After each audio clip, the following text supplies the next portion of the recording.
Welcome to Subject to Cross. I'm Caroline Donato, and that's Pete Kratza. This episode is, what did I say? Don't say the client's name, but showing, not telling your defense. Yeah. Showing, not telling your defense. Make sure that I didn't say the name. No, you didn't. I didn't hit record yet. This is about a case. Do you hit record now? Yeah. Okay. We're recording. All right. This is about a case that I have now that is about to resolve. And I do. Oh, you didn't resolve it yet? I thought you resolved it. Monday morning. By the time it... You don't want to jinx it. You sure you want to talk about it? You better knock on wood. Thanks for doing that. I'm pretty sure we're going to be okay. All right. And by the time this is, published, it'll be well done. Okay. But this case is, well, before I get into it, my client gave me permission to talk about the case. I will not say the client's name. I will not talk about any confidential conversations or information or any privileged conversations. Could you get off your phone? I'm listening to you. So distracting. Oh, sorry. All right. Okay. I'm going to read. I thought you couldn't see me with this new setup. I can. Right. I can. You moved the mic out of the way. What if I wore that sport coat with these pants? Do you see that? The checkered sport coat? No, the one that's a the shirt. purple It's sport like coat. purple. Let's hell give is the that? listeners some. What is that doing in here? I don't know. You would wear a brighter version of that. I'd look like Grimace. Pete is wearing burgundy pants today. It's a new thing for me. He's feeling very out of his comfort I zone. am. Which I don't understand because Pete wears the most colorful, fruitful greens and purples. Fruitful? You mean like fruity colored? Yeah, you got some. Yeah, lime I like green, purple. periwinkle purple. I like purple. I don't think I have a lot of green. You have a lot of green, but it's always this bright. Yeah, well, I just try to brighten the office. But yeah, the red pants. They're not red, they're burgundy. Burgundy pants are, they're definitely a stretch for me. He's feeling weird about it. Mm-hmm. Okay, so this case is... And that coat is purple. So I was saying if I wore purple and red, that would be a Halloween outfit. That would be a Halloween outfit. Okay, go ahead. This case is an alleged terroristic threats and harassment case. It was described by the DA's office and also by local news as an almost school shooting of Westchester University, which is completely hyperbolic, completely exaggerated. The affidavit of probable cause, the criminal I'm just impressed by the use of the word hyperbolic. You're killing it today. Thanks. Well, I'm trying to speak normally, though. Yeah, well, I like the use of the word hyperbolic. Okay, so the allegation is last winter, there was a Westchester University student, we call her number one, that came to the police department to report a threatening Snapchat. Number one said that earlier that day, she was made aware of a Snapchat story. She was made aware of it by number two. And you said number two. Number one said that she did not personally see the Snapchat, but that number two told them that the Snapchat was a picture of something gun-related, and the text on the Snapchat said, "Skip school bitches." So really what you have here is two girls living together. One girl sees a Snapchat of a picture of something gun-related with the text over it, "Skip school bitches," and tells her roommate about it. Roommate never sees the picture. Roommate tells the police. That's where we are. So the complainant never actually saw the alleged threatening Snapchat, right? Kind of. In the discovery, that's up for debate. It doesn't really matter. Was the first student alarmed by it? Yes. Okay. The one who actually saw it? Oh, no. The student who actually saw it was not alarmed by it. Okay. That would seem to be significant. It was significant. Context matters, correct? That was my theme of the case. Is that right? I don't think I knew that. Yes, you did. I talked to you about this so many times. Oh, I thought I just got that on my own. No, that was literally my theme. I'm going to right. show you my opening statement. Look. Context matters. Yeah. Okay. We've talked about that. You sure I didn't give you that? You definitely didn't. All right. Gotta lock you in a room to get you to talk to me about my cases. So. Like this? Yeah. Actually, you wanted me to talk about this case, though. So anyway, the roommate goes to the police, and the police look at the Snapchat account host, which is my client, and the police arrest the client after seeing the Snapchat post. because they went to the other roommate to look at it. So basically, that's what we have. We have a Snapchat post. It was the gun-related picture was an ammunition cart, an online checkout cart of ammunition with text over it said "Skip school, bitches." And my client was arrested for terroristic threats, naming the 2 roommates as victim 1 and 2, and Westchester University as victim 3. So if Marcy's law passes, would the entirety of the Westchester University need to be apprised and able to attend the any court proceeding related to your client? Yes, and any Okay. court proceeding related to my client could be paused so that anybody who was affected How about by it could be alumni? there. Could alumni? I mean, it's as broad as you make it. Yeah. All right. So, anyway, this case got to me by the Court of Common Pleas level. So there was another lawyer who handled the district court level. I didn't get it until the trial court level. And the issue that was originally litigated and disputed at the district court level at the preliminary hearing, which, for a recap on prelims, go to episode 5. Look at you. You even know the episode numbers? It's just being thorough. Damn. Rule numbers, episode numbers, hyperbolic. This What is- got into you today? You haven't seen me in a while. Yeah. So the issue that was litigated at the preliminary hearing or challenged was the communication aspect. That victim number 1, alleged victim number 1, never actually saw the Snapchat, therefore it wasn't communicated to her. The problem with that is in terroristic threats, so I'll read terroristic threats. It's basically It can Doing be any- communicated in a way where even unintended people, if it's reasonable that they would see it. Well, no, Right? it's more simple than that. Oh. That the defendant did either directly or indirectly threaten to otherwise cause serious public inconvenience or cause terror or serious public inconvenience with reckless disregard of the risk of causing such terror or inconvenience. So basically, indirect or direct communication can satisfy terroristic threats. Well, but I read that to mean if it's an indirect communication, it's still a communication directed to somebody like Caroline. Tell number 2 that that I'm going to shoot number 2. That's indirect communication. I think that the case law states that if you if you say something in a manner where it is foreseeable that it could get to other parties, they don't have to show that you intended it to get to the other party. Right, and this was a Snapchat put Right. out to. It was a Snapchat No offense story. to your client, but it wasn't very bright. Okay. All Well, right. we'll get to that All right, okay. because he is a bright kid. All right. So I don't know. I didn't think communication was the point to harp on with this case. I didn't say he wasn't bright. I said it wasn't very bright to post that on Instagram, Snapchat, whatever it is. Well, we'll get There's to a that. life's lesson there, right? We'll get to that. All right. All right.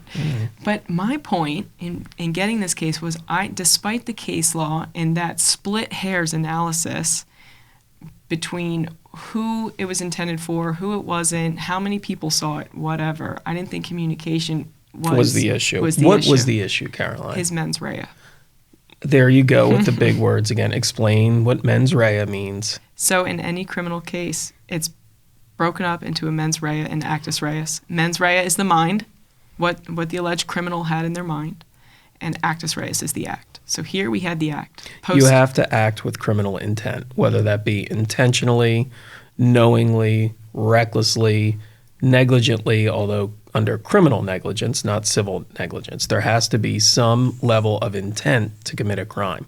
Right, and in this case, and that's the mens rea, the thought. The act was there, the Snapchat was posted, but why, right? And that was where this case hinged. So when I first met with the client, and I have permission to talk about this, our defense was that he wasn't trying to scare anybody. The defense was, and his position was, I thought it was a joke.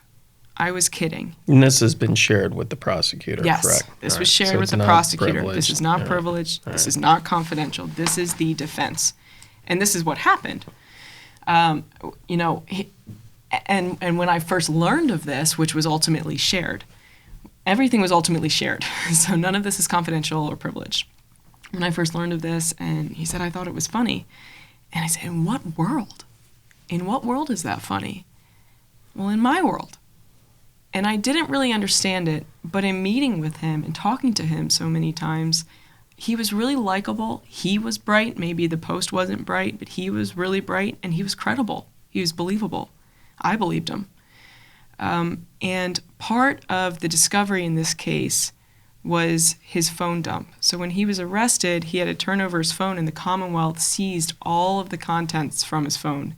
Texts, calls, voicemails, all the social media stuff for 13 months. And, part of that discovery process was me getting that information. And we talked about that in the last episode, what you can get in discovery. But this discovery was his phone, so it wasn't anything any alleged victim had control over, right, Pete? Mm-hmm. So I'm preparing the case for trial because the Commonwealth's position was he can plead guilty to terroristic threats and to harassment, and the Commonwealth was going to ask for the aggravated range, which is the highest range you could get for in sentencing. That was my offer. So it was a bench trial. It was a bench trial because I thought we had a very thoughtful judge. And I didn't think a jury would be able to handle a case like this. And part of the reason why is my client really liked guns. It was his hobby. He had a lot of pictures of guns. He lawfully owned all of his guns. He lawfully carried all of his guns. There was no gun charge here. But the fact that he had all of that on his phone, coupled with the Snapchat story with an online checkout cart of ammunition and skip school bitches, it doesn't look good, especially in the age we're in. Mm-hmm. And but before I had his phone dump, I'm preparing his case for trial because the Commonwealth gave us no choice. The first offer wasn't something that led me to believe I was dealing with anybody who wanted to hear a defense. So we're preparing the case, and while preparing it, I get the phone dump. I get 13 months of a college kid's phone. That must have been fun. Well, I'll tell you what. I'm 31 now. I read it when I was 30 because I just turned 31. And I felt really old. Really old. Because all of a sudden, the whole concept of, well, I thought this was funny. It was being sent to my friends who know me. They would think I think it's funny. Some of them would think it's funny. That all of a sudden, when I saw his phone, made sense. That's why it was context matters. All of a sudden, this whole different world that I thought I knew, because I don't think I'm that old as an elder millennial, but I guess I am, just opened up. And it was like, oh, kids your age. I just hit the microphone. I'm sorry. That's okay. Kids your age, you talk a different way. And you like kids your age. Well, I know it's ridiculous for me to say, but it's true. There is a disconnect. Generation Z. Is that what they are? They're Generation Z. Which Generation Z? What are the ages? I think it's cut off. It's 23 now and below. Wow. And your Generation Y? Millennial. Is that a Y? I guess so. I've never called myself a Y. All right. But the one above me is X, so I guess millennials are Y. Okay. But it was Generation Z talks just a different way, and they communicate different ways, and they have this different dark sense of humor, which is accepted. And one of the analogies I gave him, and I gave, the Commonwealth, was as a millennial, I remember growing up and on the playground saying, you can't say certain words because they're mean or they're offensive. Like, you can't call someone gay. That's rude. You can't say the R word. That's rude. You can't. I don't want to say it on air because that's how I was raised. Keep going, but I'm trying to figure out what the R word is. I'll whip it to you. Oh, mentally ill. All right. Okay, but you can't say that. But this, basically, Generation Z saw what we did as millennials, saying, well, this is politically correct, and this is politically correct, and you can't say this, and you can't say that, but you can say it this way. And they're like, okay, millennials, well, that didn't work because everything still sucks. So we're saying whatever we want, however we want. It's like anarchists almost, but in an accepted way amongst their peers. It's fascinating. Well, I don't know that you want to generalize the entirety of Generation Z. At least this group of Generation It's like the Zs. Billie Eilish age. The what? Right, the Billie Eilish age. Who's Billie Eilish? Google her. She's an artist. Great music. But anyway, it's it's a large portion of them. Okay. So anyway, I get the phone dump and I'm like, wow, okay, so here's how I need to explain this to the court. And there was a few undisputed facts in this case. And the court is not a Generation Z person, I would imagine. No, but he has children. All right. And boys. So I was hoping that would be helpful. And he is appreciative and thoughtful about the law. And I really had a legal argument here. And the legal argument was my client was not reckless, because having reckless disregard of the risk of causing terror requires him to consciously disregard a substantial and unjustifiable risk of causing terror. Okay. So I'll say it again. Recklessness requires consciously disregarding a substantial and unjustifiable risk of causing terror. He was not conscious when he made that post initially that there was a risk he could cause terror to anybody, because he posted to his private group of Snapchat friends. Who know him? And the How roommate... many people are on the private Snapchat I don't thing? know. I think it was like 90. Okay. I don't remember. But they were. It wasn't a public account. Mm-hmm. And the roommate who told her roommate about the Snapchat, she was... What are you doing? The way I have my microphone set up, it just occurred to me because I turned. I'm like looking. Just don't look at me. Oh, all right, fine. I'm gonna go this way. Okay. She was his ex-girlfriend, and she knew his humor too. She just mentioned it to her roommate, and that was the person who went to the police. So the first one was an ex-girlfriend. She got the joke, but she related to the second one who didn't. Yeah, and she didn't Okay. think it was funny, so she told... Well, that's a very effective argument that you're making, though. That the 90 people that know him well, didn't take it that way, Right, and that he didn't foresee that one of those 90 would share it with somebody else. right, and that she would take it that I way. don't know if I agree with you Well, I'm that not it's done. not reckless, But I'm not done. All right. There's more. Okay. So the ex-girlfriend who received the Snapchat sent him a message about it, giving him notice that I don't know if that's as funny as you think it is. And as soon as he got that message, he took it down. That's good. That is the point. And Renunciation yet? Did you ever think of a renunciation defense? what do you mean? Renunciation. Well- As soon as he realized that there was anything wrong, he renunciated. He Well, took that it was away. the defense. Oh, all right. So he posted I don't this. see it written on there when I said context matters. Is renunciation there too? I don't say renunciation. I say he made a joke See. to a private group of friends. He I'm learned a pretty risk. sure I came up with this entire defense, and you're not crediting me with it. But go ahead. And he immediately took it down. So those were the three great. undisputed facts. And that is what negated conscious disregarding of a substantial and unjustifiable risk. As soon as he was conscious of a risk... How long was it up before he acted. took it down? Like an hour. Yeah. Most of God. his friends didn't even see it. Yeah. But this kid's life was turned upside down. And so in preparing for this trial, I really wanted to bring the judge, because the judge was going to be a bench trial, as I said. So that means the judge is acting as the law finder, the judge, and the fact finder, the jury.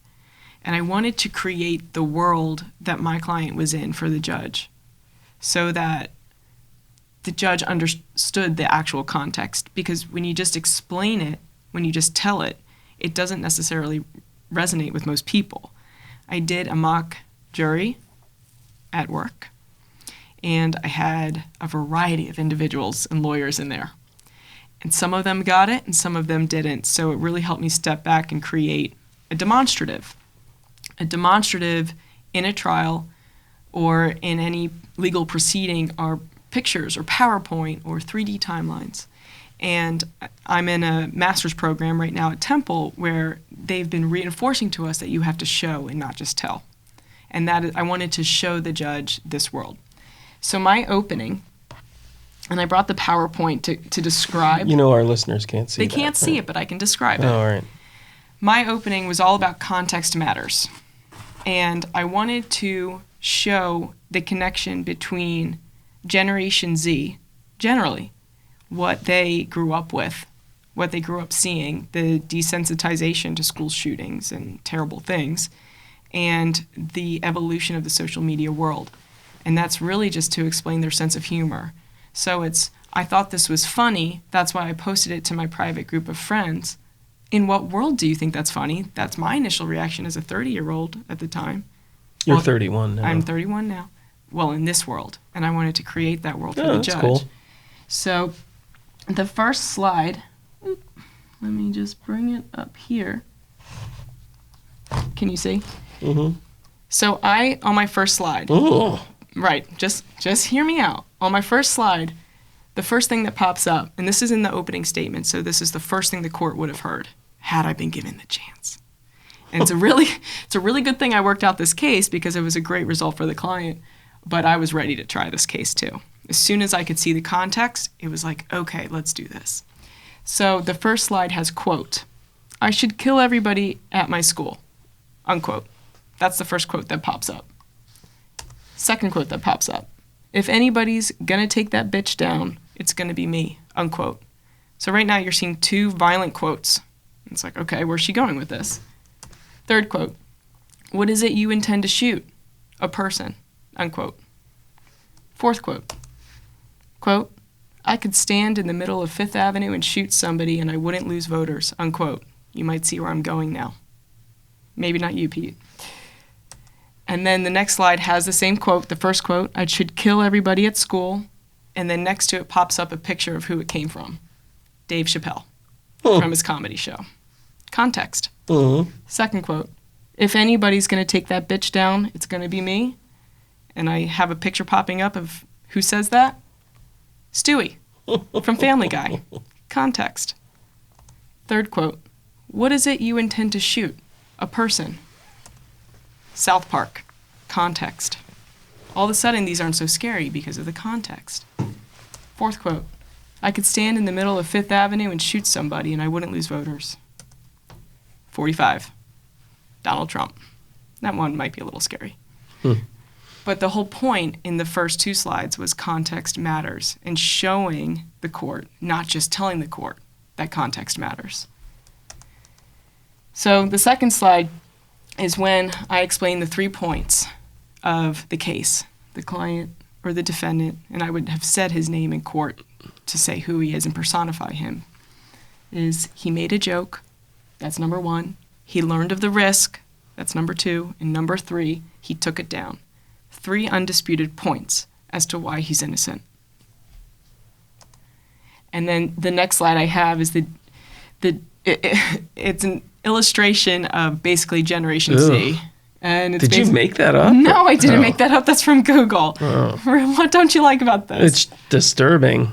What's disturbing about it? Tell the listeners what you're looking at. It's like some punk kid with his hat turned on backwards. And it says, "Digital natives born after 1995 demand 24-hour access with the Wi-Fi signal, tend to travel more, express themselves with their own style, born to swipe, video messaging and texting, Is greater than texting. masters of video messages are greater than texting, Right. and masters of social media."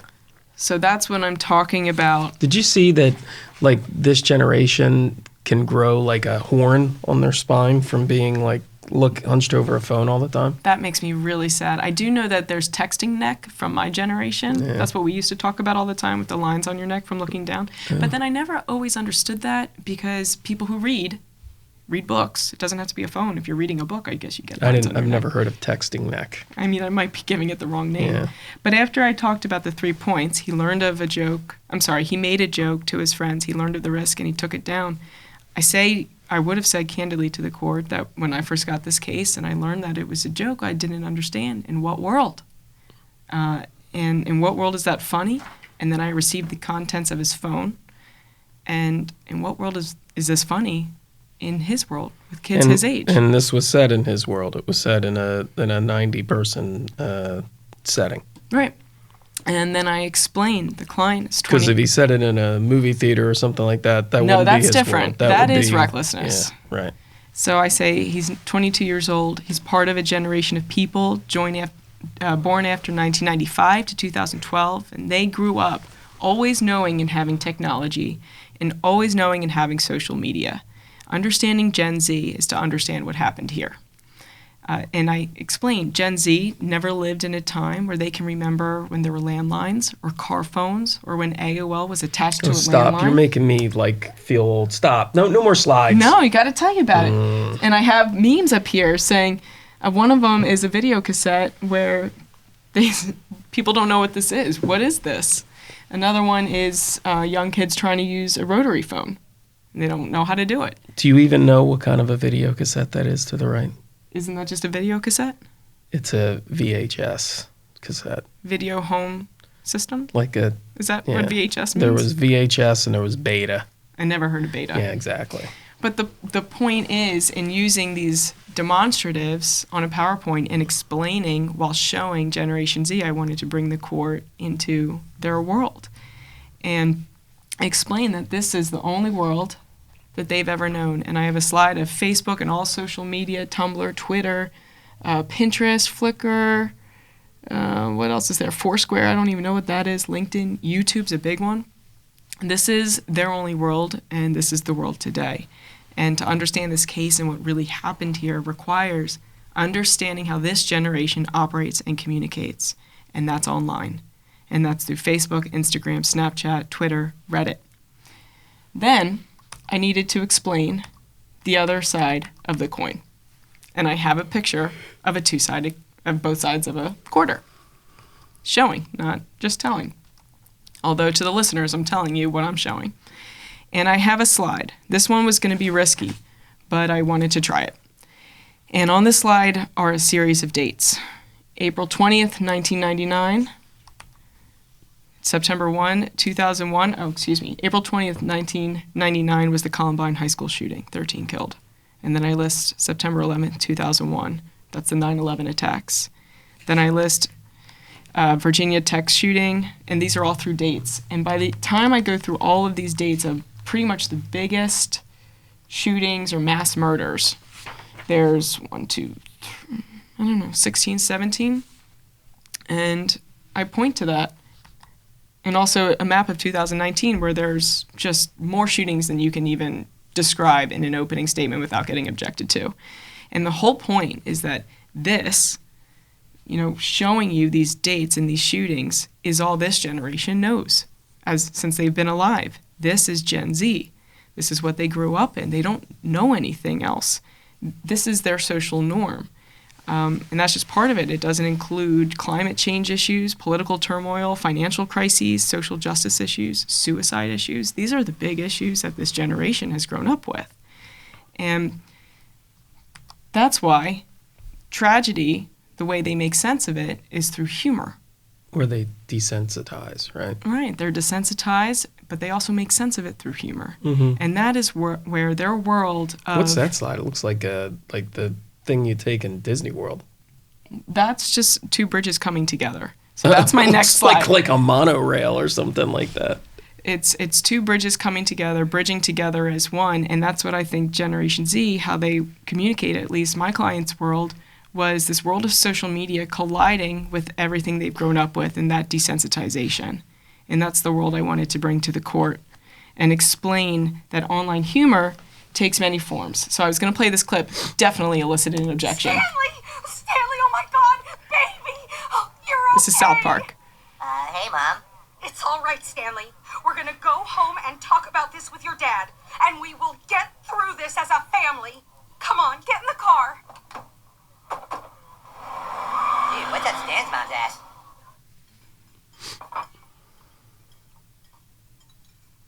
Stanley, well, do you want to tell your father about what happened at school today? They're eating dinner. I flunked my math quiz. No, the other thing. What other thing? What happened at school today? Oh, the school shooting? Yes, the school shooting. Oh, yeah, some kid shot up the school. Who shot up the school? Was it you? No. Did you get shot? No. Oh. Well, what's this about failing a math quiz? Are you serious? Did you not hear what your child said? Kids died at his school.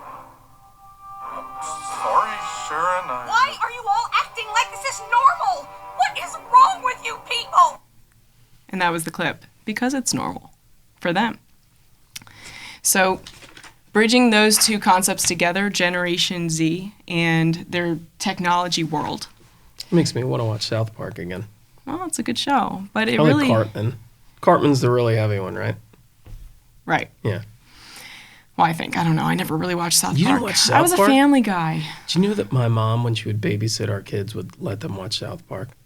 Like when they were young. Explains a lot. Well, that explains Brian. Yeah, right. So then the whole point was then to explain the world of memes and dank memes because my client's phone was full of memes and dank memes, and that's just really different types of pictures with text over it to explain irony or humor What's or a something. dank meme? The danker the meme, the edgier. Oh. And that is something that I is... gotta look up, whoops, that's empty. I gotta look up the word dank. So I have a bunch of memes in here, and then I have some dank memes. One is a picture of somebody taking apart a rifle, and the caption over it is 11-year-old me taking a pen apart in class. They find this stuff funny or ironic or interesting. And the funnier or the more ironic or the edgier or the more interesting, the danker. I actually texted my brother when I got my client's phone, and I said, "Do you know what a dank meme is?" And he thought that was hysterical. That you were asking? Yeah. Yeah, dank, we used it in the context of something entirely different in my generation. Disagreeably damp, musty, and typically cold. Right. So I explained that the morning the Snapchat was posted, it was just like any other. My client was on his phone. He was on his social media. He posts a homemade meme of an online receipt of ammunition on his Snapchat story with text over it that says, "Skip school, bitch." And this post goes only to his friends who know him and his taste and his hobbies and his humor. He thinks it's funny, and he thinks his friends will too. So by the point I get to that, by the time I get to that, I'm hoping that I created that world for the judge, where it's a world that would accept that as funny. Oh, that makes sense. That's credible. So when my client testifies and his friends testify, he'd believe it. And I go on to explain how his ex-girlfriend sees the Snapchat, responds to him, basically saying, "What's this about? Are you okay?" And him saying, "Oh, if you think this is concerning, then it might not be funny to other people, so I'll take it down." And that's what's undisputed. He posted a joke to his private group of friends. We know it was a joke because of the world he lives in, which I just showed the court, or would have showed the court. He was put on notice that it could cause concern by his ex-girlfriend messaging him, and so he immediately deletes it. And So what happened? in the case? Yeah. Oh, well, ultimately, after getting his phone dumped, I was able to have some more conversation with the prosecutor closer to trial because I was getting an attachment date. I was ready to try the case. I was excited to try the case. I don't know if there was an air about that. That was pretty apparent. But the prosecutor reopened the doors for talking about resolving the case. And throughout 2 weeks of conversation and talking about the evidence and talking about the undisputed facts, she did not know about this demonstrative. I didn't want to tell her until closer. We were able to work it out to something that my client was very happy with, that I think was proportionate to the case.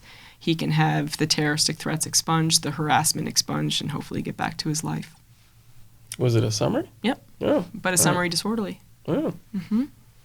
And we already told listeners what a summary is. That's like a ticket. Yeah, right. Good job. Thank you. All right, so anything else on that, Pete? No. All right. Until next time.